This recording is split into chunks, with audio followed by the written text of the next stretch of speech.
धर्मानुरागी आत्मन साथियों को जय जिनेन्द्र, नमस्कार। लेशा संबंधी हमारी चर्चा जो चल रही है उसी क्रम को आगे बढ़ाते हुए आज हम बात करेंगे कि हम अपने आप को किस तरह से अपनी वृत्तियों को कैसे बदल सकते हैं और वो चेतना का जो टर्निंग पॉइंट है वो लेशा से किस प्रकार से संबंधित है। आज इस बारे में हम बात करेंगे। हमारी साधना क्या है? जब तक हम राग और द्वेष की दिशा नहीं बदलते तब तक अध्यात्म की यात्रा हमारी सफल नहीं हो सकती। जैसे समझे, एक खेत में जब पानी छोड़ता है किसान तो उससे पहले वो नालियाँ बनाता है, मतलब पानी किधर किधर से जाएगा प्रणालियाँ बनाता है वो, क्यारियाँ, और उसी के अनुसार उसका पानी अपने आप ही पूरे खेत में जितनी भी जगह है जहाँ जहाँ उसने बीज बो रखे वहाँ सब जगह पानी उसका चला जाता है। नालियाँ बनाने में पहले वो मेहनत करता है और सिंचन के समय मेहनत नहीं करनी पड़ती। तो ऐसे ही जब तक हम अपनी भाव प्रणालिकाओं को, उसके मार्ग को नहीं बदलेंगे तब तक सिंचन के समय जो वहाँ जल वहाँ पे जा रहा है ना, और जहाँ जहाँ उसको जाना चाहिए, जो जो पौध पनपनी चाहिए, तो वो हमारा इच्छित मनोरसित नहीं हो सकेगा। तो पहले हमें मार्ग को बदलना जरूरी है। साधना का यही लक्ष्य है कि हमारी रागानुभूति, हमारा आकर्षण जिस प्रकार के रंग के प्रति है, हर रंग की एक फ्रीक्वेंसी होती है, एक वेवलेंथ होती है अपनी पर्टिकुलर हर रंग की। तो हमारी रागानुभूति का आकर्षण जिस तरह की विद्युत के प्रति है, उस आकर्षण को मोड़कर हम उसको दूसरा मार्ग दे दें। आकर्षण और विकर्षण यानी अट्रैक्शन और इम्पल्सन, ये दो ही मार्ग हैं जो हमारी साधना में बाधक भी हैं, साधक भी हैं। जिन चित्तवृत्तियों को हम चाहते हैं कि वो पनपें, उनको तो हम ज़्यादा सिंचन देते हैं, और जिनको हम चाहते हैं कि ये धीरे धीरे समाप्त हो जाएं, खराब हैं, उनको हम सिंचन देना बंद कर दें, तभी हमारी साधना फलित होती है। तो जैसी विद्युत के प्रति हमारा आकर्षण है, पहले हमें वो देखना पड़ेगा कि कौन सी विद्युत के प्रति हमारा आकर्षण है, और इसमें हमारे रंगों का आकर्षण बहुत सहायक होता है। द्रव्यलेशा है ना, वो रंगों से संबंधित है। तो जिस रंग के विद्युत के प्रति हमारा आकर्षण है, अगर वो काम नहीं कर रहा है, सही नहीं है, तो उसको मोड़ना होगा और दूसरी विद्युत के प्रति आकर्षण पैदा करना होगा। काम, राग, भय, ये सारे ही विद्युत से जुड़े हैं। राग क्या है? एक व्यक्ति की विद्युत सामने वाले व्यक्ति की विद्युत से संयुक्त होती है, प्रभावित होती है। जब दोनों का संयोग होता है तब राग निर्मित होता है। यदि दोनों की विद्युत अनुकूल नहीं है तो वहाँ राग नहीं होगा, राग नहीं पैदा होगा। इसीलिए किसी के प्रति राग होता है और किसी के प्रति नहीं होता। जिसकी विद्युत शक्तिशाली होती है वह दूसरे को, सामने वाले को प्रभावित कर देती है, आकृष्ट कर देती है। इसमें रंग, रूप, संस्थान कोई बाधक नहीं बनता।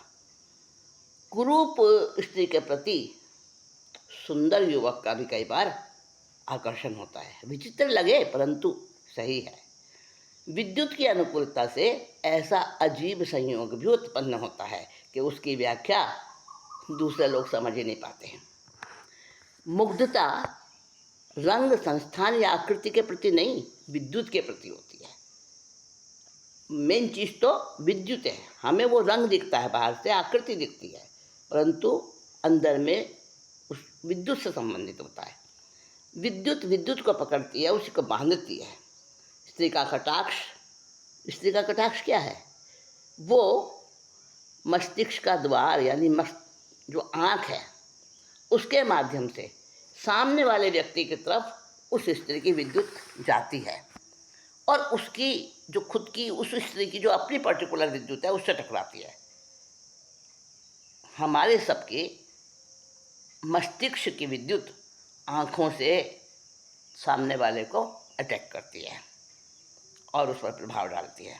शरीर की विद्युत के बहिर्गमन के कौन कौन से साधन हैं? देखिए, आँख है, अंगुलियाँ हैं, वाणी है। ये तीन जो है ना खास मुख्य स्थान हैं हमारी विद्युत के बाहर जाने के और प्रभावित होने के। हमारी विद्युत आँख के माध्यम से बाहर निकलकर सामने वाले को सम्मोहित करती है।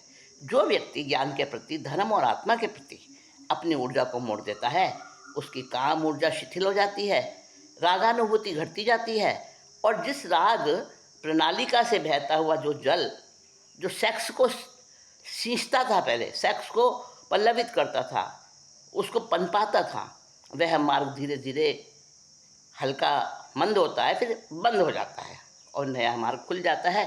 किसका? धर्म के प्रति आस्था, आत्मा के प्रति राग होने लगता है और वह जल, फिर वह जल कह दो, विद्युत कह दो, वो नए मार्ग से बहने लगती है। चारों गतियों में जो जीव हैं उनमें जितनी भी शुभाशुभ प्रवृत्तियाँ होती हैं, वृत्तियाँ होती हैं, उनका संबंध किसी न किसी लेश्या से है। व्यक्तित्व की पहचान का महत्वपूर्ण सूत्र लेश्या है। लेश्या भावधारा और आभा मंडल से संबंध रखती है। बाहर में जो दिख रहा होता है वो भीतर के साथ संवाद है उसका, ऐसा समझना चाहिए, अथवा भीतर के साथ संवाद नहीं है, ये भी लेश्या से ही पता चलता है। इन सब की कसौटी लेश्या है। जैन दर्शन व्यक्तित्व के प्रतिक्षण बदलती पर्यायों भावधाराओं का प्रेरक तत्व लेश्या को मानता है। लेश्या हमारे जीवन को बाहरी और भीतरी दोनों पक्षों से जुड़ी हुई है और जोड़ती है। इसी के आधार पर विधेयात्मक और निषेधात्मक यानी पॉजिटिव और नेगेटिव व्यक्तित्व की संरचना होती है। लेश्या हमारे व्यक्तित्व की अभिव्यक्ति देती है हमारे व्यक्तित्व को, और भीतरी व्यक्तित्व हमारा जो है वो भी हमारी भावधारा और हमारी लेश्या से ही बनता है। द्रव्य लेश्या और भाव लेश्या के 6 भेद हैं जिनको नाम दिए गए हैं कृष्ण लेश्या, नील लेश्या, कापोत लेश्या, तेजो लेश्या, पद्म लेश्या और शुक्ल लेश्या। कृष्ण लेश्या क्या है? काले वर्ण के नामकर्म के उदय से, कृष्ण वर्ण के नामकर्म के उदय से जीव के शरीर का वर्ण काजल के समान काला, वो कृष्ण लेश्या। अब आप कहेंगे कि बहुत से काले लोग होते हैं परंतु वो तो अच्छे होते हैं, उनके परिणाम, उनके विचारधारा, भावधारा अच्छी होती है। यानी यहाँ पर हमारी स्किन का कलर नहीं समझना काला, वो उसका जो आभा मंडल है उसमें जो रंग झलकते हैं उससे संबंध नहीं है कृष्ण काले का। और काला भी असंख्य प्रकार का काला, कोई हल्का काला, कोई और गहरा, कोई ग्रे कलर की तरफ झुकता हुआ काला, कोई नीली रंग की तरफ झुकता हुआ काला, अनेक प्रकार के काले शेड होते हैं, तो इनमें भी बहुत भेद होते हैं। तो कृष्ण वर्ण नामकर्म के उदय से जब हमारे और आकार मंडल का वर्ण काजल के समान काला हो जाता है तो उसमें क्या होता है? क्रोध आदि कषाय, जितने क्रोध, मान, माया, लोभ, इनका तीव्र उदय होता है, अति प्रचंड स्वभाव होता है, दया धर्म से रहित होता है, हिंसक कार्यों में प्रवृत्ति होती है उसकी, उपकारी के साथ भी बुरा व्यवहार करता है, किसी के भी वश में नहीं आता। ये सब भाव कृष्ण लेश्या वाले जीव के लक्षण हैं। इस लेश्या वाले के भाव उस वृक्ष को देखकर, देखिए जहाँ वृक्ष का चित्र आप देखेंगे, 6 व्यक्ति घूमने गए, 6 मित्र थे और उन्होंने जामुन का पेड़ देखा। उस जामुन के पेड़ को देखकर उनके अंदर में आया कि इसको अपने को जामुन खाने हैं। यहाँ तक तो सबकी एक समान भावना थी। अब उनमें से एक ने कहा पेड़ को काट के गिरा दो, दूसरे ने कहा, नहीं नहीं, अरे पेड़ क्यों को काट के गिराते हो, हमें तो जामुन खाने हैं ना, तो इसकी मोटी मोटी डालों को ही काट डालो। यानी उसके परिणाम पहले वाले से कुछ अच्छे हैं।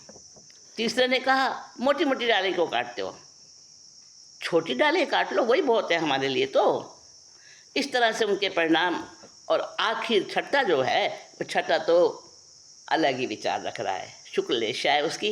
वो कह रहा है कि नहीं भाई, ज़मीन पर ही कितने सारे जामुन पड़े ना, हमारी तो इनसे ही पूर्ति हो जाएगी, यही पर्याप्त है अपने लिए।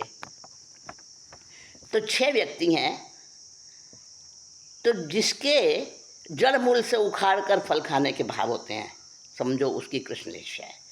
अनंत गुना दुर्गंध होती है इसमें, जीव से, नीम से भी अनंत गुना कड़वा इसका स्वाद होता है, गाय की जीभ से भी अनंत गुना कठोर इसका स्पर्श होता है। और ऐसे वर्ण गंध रस स्पर्श वाले पुद्गलों के संयोग से आत्मा में जो परिणाम होते हैं वो कृष्णलेशा वाले भाव हैं। जो जीवात्मा 5 आश्रम में लगा रहता है, तीनों गुप्तियों से खुला है, यानी किसी भी प्रकार से मन से, वचन से, काया से गुप्त नहीं है, 6 काय के आरंभ समारंभ में ही लगा रहता है, बिना विचारे कार्य करता है, इस लोक और परलोक के अशुभ परिणाम में बिल्कुल बेधड़क है, क्रूर है, अविवेकी है, जितेंद्रिय है ही नहीं, इंद्रियों के प्रति खुला छोड़ रखा है उसने सब कुछ। ऐसे अशुद्ध परिणामों से युक्त जीवों की कृष्णलेशा होती है। ऐसा जीव 2 या 3 या 4 ज्ञान का धारक हो सकता है, प्रमत्त दशा वाला है और क्लिष्ट परिणामी है। अर्थात कृष्णलेशी जीव भी मन पर्याय ज्ञान का धारक होना संभव है, प्रज्ञापना सूत्र बताता है। देखिए, लेशा की बात प्रज्ञापना सूत्र के 17वें पद में आई है और 25 बोल के 17वें बोल में भी लेशा का वर्णन आया है, और भी भगवती सूत्र में भी लेशा का वर्णन है, कई ग्रंथों में इसका वर्णन आता है, परंतु बहुत ज़्यादा गहराई से नहीं आता, क्योंकि वो ग्रंथ अभी उपलब्ध नहीं है। जिन ग्रंथों में काफ़ी टीकाएँ, भाष्य, वो अभी उपलब्ध हैं ही नहीं, हमारे इतिहास से वो लुप्त हो गए हैं, हमारी पहुंच से बाहर हो गए हैं। तो लेशा के बारे में बहुत कम हमें मिलता है। तो कृष्ण लेशा के बारे में हम ये परिणाम निकालते हैं कि ऐसे ऐसे उस जीव के परिणाम होते हैं। दूसरी है नीललेशा, जो कृष्ण लेशा से थोड़ी सी विशुद्धि की ओर है। नीललेशा तो नीले वर्ण के नामकरण के उदय से जीव का शरीर मोर की गर्दन के समान या नीलम के समान, उसके जो भाव होते हैं, वर्गणाएँ होती हैं उसकी औरा की, तो औरा का रंग ऐसा दिखता है, वो द्रव्य नीललेशा है। और उसकी दुर्गंध कैसी होती है, सोंठ पीपल से अनंत गुना तीखा रस होता है इसकी, और बड़ी दुर्गंधित इसकी सुगंध होती है, और रस बड़ा खराब होता है, तीखा तीखा रस होता है, जैसे सोंठ का, पीपल का। पीपल एक प्रकार की वनस्पति है जिसका तीखा तीखा रस होता है। कठोर स्पर्श वाला, अशुद्ध पुद्गलों के संबंध से आत्मा में जो परिणाम होते हैं वो भाव नीललेशा है। इंद्रियों के विषयों में तीव्र लोलुपता, हे गे उपादेय के विवेक से रहित होता है ऐसा जीव, यानी मायाचारी होता है, आलसी होता है, धन धान्य में तीव्र आसक्त होता है, दूसरों को ठगने की उसकी भावना रहती है। ये सब नीललेशा के लक्षण हैं। इस लेशा वाले के भाव वृक्ष की बड़ी बड़ी शाखाओं को काटकर फल खाने के होते हैं। तीसरी है कापोतलेशा, मंद अनुराग वाले, अनुराग मंद होता है, कृष्ण और नील वर्ण के नामकरण उदय से दोनों के सम्मिश्रण रूप, जैसे कबूतर की गर्दन होती है ना, रंग बदलती रहती है, जैसे कबूतर अपनी गर्दन को हिलाता है, उसके तरह तरह के मिश्रित रंग होते हैं, तो कापोतलेशा के जो औरा होता है उसके ऐसे रंग होते हैं। तो कबूतर की गिरवा के रंग जैसा उसका परिणाम होता है, और ये द्रव्य कापोतलेशा है।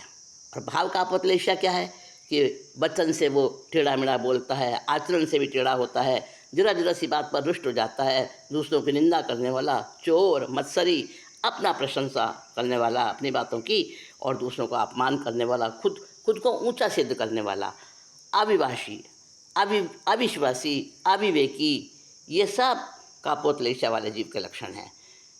तो वो भावलेशा है।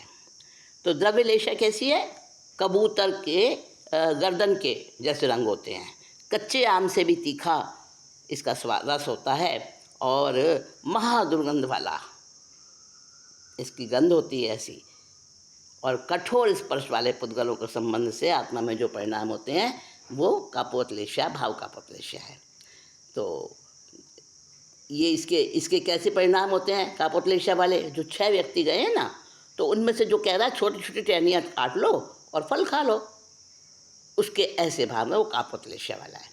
तेजोलेशा चौथे नंबर पर लाल वर्ण होता है इसका, और ऐसे नामकर्म के उदय से, रक्त वर्ण नामकर्म के उदय से उसके ऑरा का रंग लाल होता है, जो तेजोलेशा है। ज्योतिषी देवों में तेजोलेशा ही होती है, यानी सूर्य, चंद्र, ग्रह, नक्षत्र और तारा ये ज्योतिषी हैं, तो इनमें तेजोलेशा ही होती है, एक ही लेशा होती है। तो द्रव्यलेशा उनकी बदलती नहीं है और भावलेशा बदलती रहती है। तो तेजोलेशा का कैसा है? पके आम के रस से और ज़्यादा अनंत गुना मधुर रस होता है, इष्ट सुगंध होती है बड़ी प्यारी, अनंत गुना वो स्निग्ध होता है, हैं कोमल मुलायम पुद्गलों के संयोग से जो आत्मा में परिणाम होते हैं, जो हमारे ओरा के परिणाम होते हैं, वो होती है भाव तेजोलेशा। और कैसा होता है इसका लक्षण? बड़ा नम्र होगा ऐसा जीव, चपल नहीं होगा, चंचलता होने वाला नहीं होगा, कौतूहल वाला नहीं होगा, सरल, विनय गुणों में निपुण होता है, कर्तव्य अकर्तव्य में बड़ा होशियार होता है, विवेकशील होता है, मंद कषाई होता है। ये कापोतलेशा से युक्त, तेजोलेशा से युक्त जीव के लक्षण हैं। और इस लेशा के धारक जीव क्या कहता है वो कि देखो भाई, इतने सारे गुच्छे हैं ना, ये कच्चे भी हैं पक्के भी हैं, कच्चे पक्के गुच्छे तोड़ लो, टहनियाँ वहनियाँ क्यों काटते हो? अब और भी शुद्ध परिणाम बढ़ते जा रहे हैं। अब आती है पद्मलेशा 5वें नंबर पर। हल्दी समान पीले रंग के नाम कर्म उदय से उसके जो वर्ण वो होते हैं, वर्णाएँ होती हैं, तो उसके ऐसे पीले रंग की होती हैं, हल्दी के रंग जैसी, और ये इसका नाम है पद्मलेशा। अनंत गुना उससे अच्छी इष्ट गंध होती है उसकी, और स्निग्ध यानी कोमल नरम पुद्गलों के संयोग से उत्पन्न होने वाले आत्मा के परिणाम भाव पद्मलेशा हैं। अब ये जीव कैसा होता है इसके लक्षण बताते हैं। बद्ध परिणामी होता है, प्रशांत होता है, उसका चित्त प्रशांत रहता है, मितभाषी यानी कम बोलने वाला, उत्तम और धार्मिक कार्यों की रुचि वाला, क्षमाभावी, व्रतशील आदि का पालन करने में उसकी रुचि होती है। ये पद्मलेशा वाले जीव के लक्षण हैं। इस लेशा वाले के भाव क्या हैं कि गुच्छों में से भी कच्चे पक्के दोनों गुच्छे नहीं भाई, केवल पके पके गुच्छे तोड़ लो बस, उसमें ही बहुत सारे जामुन लगे हैं, वो इतने फल हमारे लिए तोड़ कर खाएंगे, हमारा पेट भर जाएगा। अब 6ठे नंबर पे आते शुक्लेशा। इसके परिणाम बहुत ही सरल, बहुत अच्छे परिणाम हैं इसके। ये शुक्लेशा, शुक्ल यानी सफ़ेद, शंख के समान सफ़ेद नामकर्म के उदय से उसका जैसा होता है वर्ण, वैसा उसका औरा का वर्ण होता है, और गौर धवल वर्ण उसका होता है, और शुक्लेशा वाला जीव है। बहुत अच्छी वाली गंध, वैसी उसकी गंध होती है, मिश्री से भी अनंत गुना मधुर रस होता है इसमें, अत्यंत कोमल और स्निग्ध पुद्गलों के संयोग से जो आत्मा के परिणाम बनते हैं वो भाव शुक्लेशा है। अब इसके लक्षण बताते हैं। किसी से राग द्वेष नहीं करता है, जो जिसने उसके साथ में बुरा किया है उसका भी कुछ उपकार करने की भावना रखता है, पक्षपाती नहीं होता, समभावी होता है, व्रतशील धारण करता है, संयम का पक्षधर होता है, निदान नहीं करता, निदान रहित होता है, प्रशस्त शुभ भाव परिणाम उसके रहते हैं। वो शुक्लेशा के ऐसे लक्षण हैं। इस लेशा वाले जीव के भाव अपने आप से जो नीचे गिर गए पकने के बाद, बस उन फलों को खाओ, भूख मिटा लो, बस ऐसे होते हैं। मतलब कोई डाली नहीं तोड़नी, कोई पेड़ नहीं काटना, कोई कच्चे पक्के गुच्छे नहीं तोड़ने, बस बहुत सरल परिणाम है। भैया नीचे इतने सारे गिरे हुए हैं पक्के पक्के फल, वही खा लो ना, वही काफ़ी है। केवल ज्ञान सिर्फ शुक्लेशा में ही होता है, अन्य किसी लेशा में नहीं होता। देवों और नार के जीवों में द्रव्य भावलेशा स्थायी होती है, मतलब उनकी भावलेशा बदलती है, द्रव्यलेशा स्थायी होती है। किंतु मनुष्यों और त्रियंत्रों में छावलेशाएँ होती हैं जो अनवस्थित होती है, अर्थात कषायों की तीव्रता मंदता के अनुसार अंतर्मूर्त में भी बदलती रहती हैं। प्रत्येक भावलेशा के जघन्य अंश से लेकर उत्कृष्ट अंश तक असंख्यात स्तर होते हैं, बहुत भेद होते हैं। देखो, कृष्णलेशा है, उसमें 3 तरह के परिणाम होंगे, जघन्य, मध्यम, उत्कृष्ट। फिर जो जघन्य होगा उसमें भी बहुत सारे स्तर होंगे, जैसे 1 गुण काला, 2 गुण काला, 1 गुण पीला, 2 गुण पीला, संख्यात गुण पीला, अनंत गुण पीला। जैसे ग्रे टोन होते ना, आपने देखा होगा, कभी पेंट की दुकान पर जाकर देखिए, एक ही रंग में कितने सारे हल्के गहरे शेड मिलेंगे आपको। तो वैसे ही समझना कि लेशा के परिणाम भी असंख्य प्रकार के होते हैं। एक एक एक एक रंग में भी असंख्य उसकी वैराइटीज़ होती हैं, एक एक गंध में भी अनेक प्रकार की वैराइटीज़ होती हैं। तो इस प्रकार से सब में, वर्ण गंध रस स्पर्शों में। तो कहा कि जय लेस से मरई तस लेस से उपजई, यानी ये नियम है। इस नियम के अनुसार जो व्यक्ति, जो जीव जिस लेशा में, जिस प्रकार के लेशा परिणामों में मरता है, वैसे ही लेशा परिणामों के साथ उसकी उत्पत्ति भी होती है। और वो परिणाम कैसे आते हैं? जिस परिणाम से उसने आगामी आयु का बंध किया होता है ना। अंतर मुहूर्त तक, यथा योग्य पर्याप्ति पूर्ण होने तक ऐसे ही परिणाम रहते हैं उसके। तो ये लेशा किस समय हमारी आयु का बंध हो रहा है हमें नहीं पता चलता।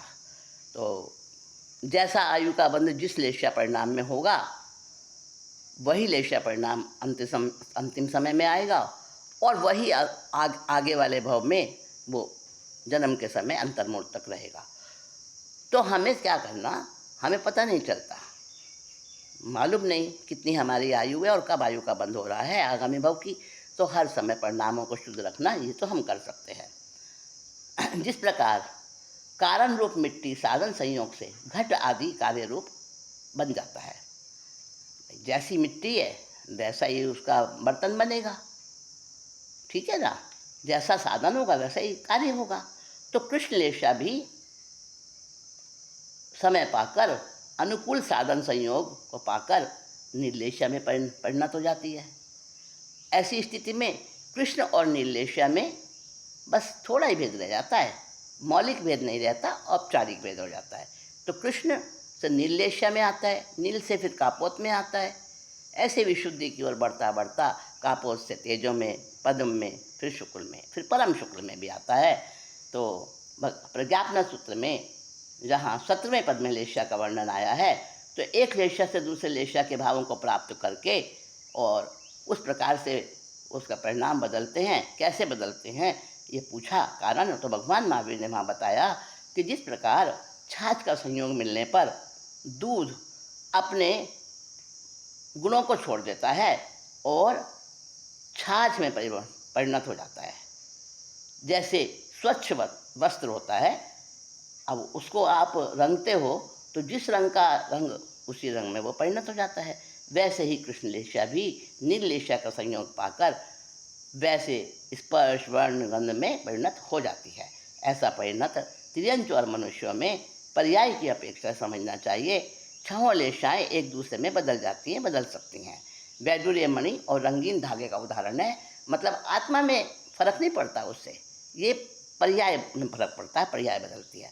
प्रारंभ की 3 लेशें यानी कृष्ण, नील और कापोत ये अप्रशस्त मानी गई हैं, और अंतिम 3 यानी तेजोलेशा, पद्मलेशा और शुक्लेशा ये प्रशस्त मानी गई हैं। रौद्र ध्यान कृष्णलेशा का, आर्ध ध्यान नीलेशा, कृष्ण और नील, और कापोत लेशा का परिणाम वो भी कृष्ण नील का बहुत तीनों का परिवर्तन भावानुसार, ये इसका ऐसा परिणाम हो सकता है। छठे गुण स्थान तक 6 लेशाएँ होती हैं। जैसे परिणाम होते हैं वैसी वर्गुणा आती है, खिंचती है, और उसी क्वालिटी के पुद्गल ग्रहण किए जाते हैं। फिर जैसा रॉ मटेरियल होगा वैसे ही प्रोडक्शन होगा।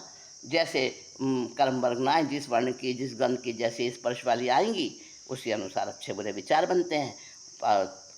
कभी प्रशस्त लेशा, कभी अप्रशस्त लेशा। तो अंत की 3, प्रारंभ की जो 3 अप्रशस्त लेशा हैं उनके शीत और रुक्ष स्पर्श रहते हैं, और बाद वाली जो 3 प्रशस्त हैं उनके उष्ण और स्निग्ध स्पर्श रहते हैं। 8 उष्ण स्पर्श वाले परिणाम मिलने से एक शीत स्पर्शी परमाणु बनता है, यानी शीत स्पर्श वाला उष्ण स्पर्श वाले की अपेक्षा 8 गुना भारी भी होता है। इसी प्रकार रूक्ष और स्निग्ध में भी 8 गुना अंतर होता है। प्रत्येक लेशा के जघन्य, मध्यम, उत्कृष्ट 3 भेद करें तो 6 लेशाओं के 18 अंश हुए। और आयुष्य बंधन होता है जब अगले भाव का, तो 8 मध्यम अंश उसके आकर्षण, उसे 8 आकर्ष कहते हैं। तो 8 वो मिल गए तो 18 और 8 26, 26 अंश जो है ना वहाँ पर होते हैं, 26 प्रकार के। तो इन 26 के बीच वाले यानी 9 तो दोनों तरफ, प्रथम और अंत में 9 और बीच में 8। तो 8 अंशों में आगामी भव संबंधी आयु का बंध होना, ऐसा आगम में बताया गया है, ऐसा निसर्ग का नियम है। तो 3, 9, 27, 81, 243 आदि प्रत्येक लेशा के उत्तर भेद होते हैं। भवनपति के नीचे कुछ व्यंतर हैं, कुछ व्यंतर भवनपति से ऊपर हैं। तो वे अपेक्षाकृत असंख्य गुना, उनके असंख्य परिणाम होते हैं, सौम्य होते हैं, कुछ अधिक और शुभ वाले होते हैं परिणाम वाले। तो इस प्रकार से उनके परिणाम होते हैं। कृष्णलेशा नीललेशा के सन्निधान से उत्कृष्ट को प्राप्त होता है, किंतु शुक्ललेशा पद्मलेशा के सन्निधान से, सन्निधि से अपकर्ष भाव को भी परिणत हो जाती है और उसके बिंब मात्र को धारण करके कुछ अशुद्ध भी अविशुद्ध हो जाती है, मतलब धुंधलापन आ जाता है उसमें। तो मनुष्य त्रियंच में उक्त प्रकार के लेशा का परिवर्तन होता रहता है, किंतु देवनारक में इस प्रकार का अपकर्ष और उत्कर्ष भाव का परिवर्तन देखने में नहीं आता। प्रत्येक लेशा अनंत प्रदेश वाली है, क्योंकि प्रत्येक लेशा योग्य परमाणु अनंत संख्या वाले हैं। लोकाकाश के तो प्रदेश असंख्य ही हैं, और औदारिक आदि शरीर के योग्य परमाणुओं के समूह के समान लेशा, प्रत्येक लेशा के योग्य जितने परमाणु हैं उसका जो समूह है, उसको समूह को जैसे एक कृष्ण वर्ण के जो लेशा वाले परिणाम वाले पुद्गल हैं, कार्बन पुद्गल, उनको कृष्ण लेशा की वर्णा कहा जाता है। फिर ऐसे नील लेशा की वर्णा, जीव उसको पहचान लेता है फ्रीक्वेंसी के अनुसार। आत्मा की शक्ति अचिंत्य है। तो कुछ माता पिता की लेशा भी प्रभावित करती है संतान को, और कुछ संतान के अपनी भी लेशा होती है। अब कहते हैं अल्प बहुत, सबसे अल्प शुक्लेशा वाले जीव होते हैं, सबसे कम, क्योंकि शुक्लेशा छठे देवलोक से लेकर अनुत्तर विमान तक के देवों में, और कुछ कभी कभी गर्भज कर्मभूमि के मनुष्यों में भी, संख्यात वर्ष वाले मनुष्यों में भी, और संख्यात वर्ष वाले त्रियंच स्त्री और पुरुषों में पाई जाती है।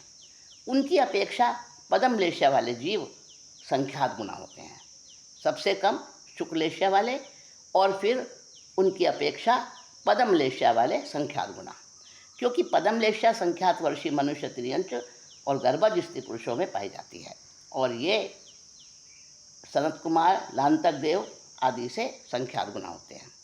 उनकी अपेक्षा तेजोलेशा वाले जीव और संख्यात गुना होते हैं, क्योंकि समस्त पहले दूसरे देवलोक के जितने भी जीव होते हैं, सभी ज्योतिष देवों में, कुछ भवनपति देवों में, कुछ मानवंतर देवों में, गर्भज त्रियंच पंचेंद्रिय और मनुष्यों में, बादल पर्याप्त एकेंद्रियों में, इनमें सब में तेजोलेशा पाई जाती है। भवनवासी देवों में से लगाकर ज्योतिष देव यानी पद्मलेशा तक के असंख्यात गुना जीव हैं। लेकिन यह संख्यात गुणी तेजोलेशा कही गई है, क्योंकि यहाँ देवों की अपेक्षा से नहीं, सभी जीवों को लेकर कथन किया गया है। इसलिए पद्मलेशी वाले जीवों से तेजोलेशी वाले जीव संख्यात गुना ही बताए हैं, असंख्यात गुना नहीं हो सकते। और तेजोलेशा वाले जीवों से सिद्ध अलेशी जीव अनंत गुना है। और फिर उसके बाद में बताया तेजोलेशा वाले जीवों से सिद्ध अनंत गुना होने का कारण भी अनंत गुना है। उनसे कापोतलेशा वाले अनंत गुना है, क्योंकि वनस्पति काय में भी कापोतलेशा होनी संभव है, और वनस्पति के जीव सिद्धों से अनंत गुना है। फिर उनसे तेजोलेशा वाले उन जीवों से नीललेशा वाले विशेष अधिक हैं, क्योंकि नीललेशा वाले जीव कापोतलेशा वालों से कुछ ज़्यादा हैं। उनसे कृष्णलेशा वाले जीव और विशेष अधिक हैं, और उनकी अपेक्षा सलेशी जीव और भी अधिक हैं, क्योंकि उनमें सभी जीव आ जाते हैं, सभी जीवों का समावेश है सलेशी जीवों में। तो लेशा तो सबके ही होती है, सभी जीवों को लेशा होती है। तो इसीलिए सलेशी जीव बताए कि वो सबसे ही और ज़्यादा होते हैं। यद्यपि कृष्णलेशा एक है, फिर भी उसके अवान्तर भेद अनेक हैं। कोई कृष्णलेशा जीव वाला नरक में जाता है, तो कोई भुवनपति में देवों में उत्पन्न होता है, क्योंकि प्रत्येक लेशा के भी तरतमता से अनेक भेद होते हैं। यदि मन परिज्ञानी कृष्णलेशा वाला भवनपति में जाएगा, तो जघन्य कृष्णलेशा वाला जीव जाएगा, उत्कृष्ट वाला नहीं जाएगा। तो लेशा से संबंधित बहुत सारा वर्णन है, बहुत सारा चिंतन है, बड़ा इसका विस्तार का विषय है। तो हमने तो बहुत थोड़ी सी बात बता पाए हैं, फिर भी ये जितना समझ में आया आपको बताया, उसको ही बार बार चिंतन मनन करेंगे। वास्तव में क्या है, लेशा हमारे भावों की पल पल बदलती हुई स्थिति है, उसको ही लेशा कहा है। तो लेशा के बारे में जितना भी विचार किया जाए, वो मतलब उतना ही आगे चिंतन मनन गहरा होता जाता है। लेशा ऐसी गहराई की एक ऐसी तत्व है। तो इसके बारे में हमने आज बहुत चिंतन किया है, बातें की हैं, और कुछ शास्त्र विपरीत कहने में आया हो तो मिच्छामि दुक्कडम। धर्मानुरागी आत्मन साथी।